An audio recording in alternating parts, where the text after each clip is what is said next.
Hakim Agung Sudrajat Dimyati tersangka suap, ulama NU benar-benar jadi mahkamah ancur. Hakim Agung Sudrajat Dimyati telah ditetapkan sebagai tersangka suap oleh Komisi Pemberantasan Korupsi. Penangkapannya menjadi sorotan tajam mengingat ia menjadi Hakim Mahkamah Agung pertama yang terjerat kasus dugaan korupsi. Melansir wartaekonomi.co.id jaringan suara.com, Sudrajat terciduk dalam operasi tangkap tangan atau OTT KPK beberapa waktu lalu. Hal itu pun mendapat kritikan menohok dari Wakil Khotib Syuriah PWNU Jakarta KH Muzaki Kholis. Muzaki menyatakan kekecewaannya terhadap mentalitas seorang hakim agung yang bisa disuap. Menurutnya, kepercayaan masyarakat sudah mulai luntur terhadap penegakan hukum di negeri ini. Apalagi, belakangan ini terdapat sejumlah kasus rasuah dan penyelewengan jabatan yang dilakukan oleh aparat penegak hukum. Ia mencontohkan kasus Verdi Sambo di kepolisian Jaksa Pinangki yang dibebaskan hingga terbaru skandal dugaan suap Sudrajat. Muzaki melanjutkan menolak pemberian uang memang bukan hal yang mudah bagi seseorang, apalagi jika uang yang ditawarkan nominalnya mencapai miliar rupiah. Walau begitu, menurutnya masih ada kaidah etik dan juga moral yang menjaga agar para penegak hukum tetap setia terhadap keadilan dan kebenaran.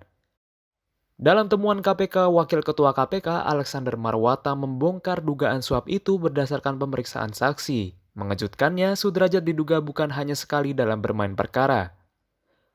Mengenai itu, Muzaki menyebut penangkapan Sudrajat dan juga para penegak hukum merupakan bukti bahwa mafia dan kartel oligaki telah begitu kuat ada di dunia peradilan Indonesia. Tokoh ulama NU ini juga turut merasa sedih saat mengetahui adanya campur tangan mafia dalam ranah penegakan hukum. Menurutnya, meski sudah sedemikian rupa sistem serta hukum yang dirancang, hal itu terkesan sia-sia jika praktik korupsi dalam peradilan masih dapat ditelusupi oleh para mafia. Muzaki menilai penangkapan Hakim Agung itu sebagai simbol bobroknya hukum di Indonesia.